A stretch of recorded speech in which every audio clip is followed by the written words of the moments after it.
AI is designing logos, banners, and full layouts in seconds. But here's the big question. Can it really replace graphic designers? Let's break it down. AI tools today are fast. They generate logos, suggest color palettes, and even build social media posts in seconds. Tools like Canva AI, DALL, and MidJourney make it easier than ever to create polished designs. For basic tasks, yes, AI is efficient. But design is more than just putting text and colors together. AI works by recognizing patterns from what it's been trained on. It doesn't think or feel.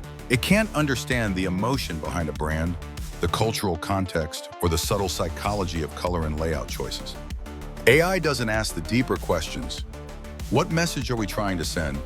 Who are we talking to? How will this design stand out in a noisy world? So should designers be worried? Not really, because smart designers are using AI as a tool. AI handles the fast work. Designers bring the soul, the story, the strategy. So can AI replace graphic designers? The short answer is no, at least not entirely.